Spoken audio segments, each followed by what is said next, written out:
After 9 years, the third installment in the Now You See Me franchise is out.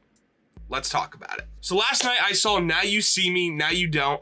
I'm gonna give my full non-spoiler thoughts on the movie, just what I thought about it, where it kind of compares to the others. I'll probably end up doing a quick small ranking of them as well. If you are new here, consider subscribing so you don't miss any other more videos like this. I do weekly movie reviews for all of the newest releases coming out into theaters. Also, I just want to say a big thank you.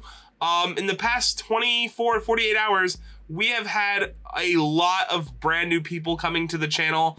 And I just want to thank you for all of your loyal support. I just very much appreciate all of you and all of you coming to watch my stuff and just being kind of a community. I love seeing your guys' comments and reading all of them. It's just a great time to be had. So let's talk about Now You See Me, Now You Don't. So the thing that I noticed right away is that this movie is way more about the legacy of the Four Horsemen than it is as much more like magic stunts.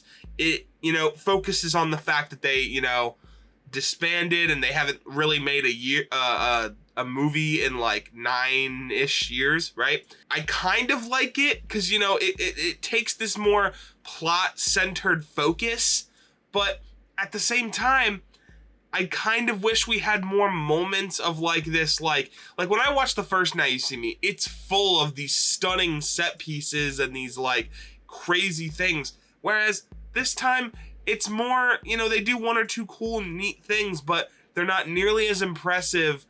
And I feel like that's what the movie was lacking, was like, it had some cool things going on behind the scenes with the characters, but less performances, I'll say. I think that was the thing. I think there's like one big performance where they're all there. Like, yeah, there's one performance where all of the horsemen really get to show off their stuff.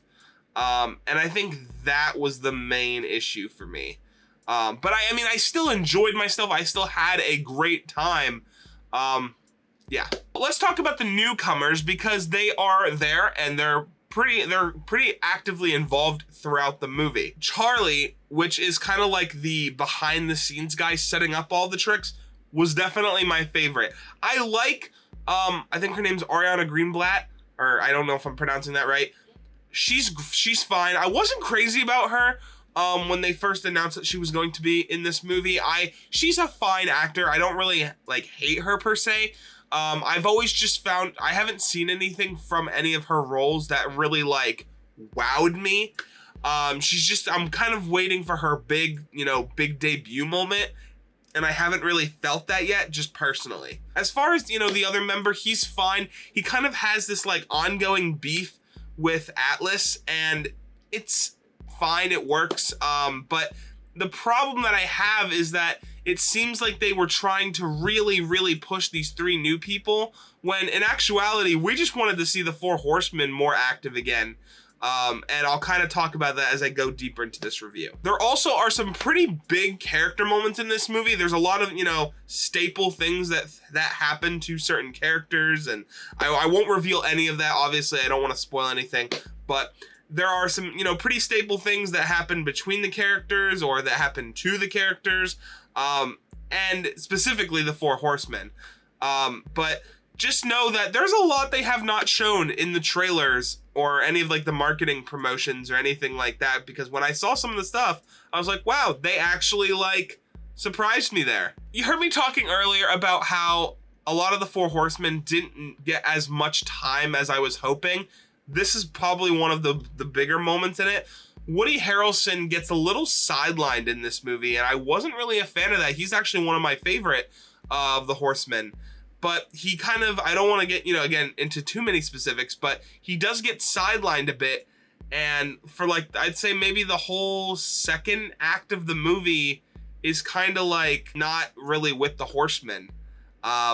Wasn't a big fan of that. Even though like it made sense in the plot, what they were trying to do, I didn't like it in terms of like what I wish they could have done something differently. You know what I mean? Another thing to kind of go along with that. So in the trailer, this is shown in the trailers and stuff, Jack Wilder has always been like the pickpocket, the, unlocking, has all these really cool fancy tricks, right? Now, Rose, or June, I think it's June, who is played by Ariana Greenblatt, she kind of takes over, not exactly who Jack is, but like is like the new version, right? Like they kind of do like that whole trope.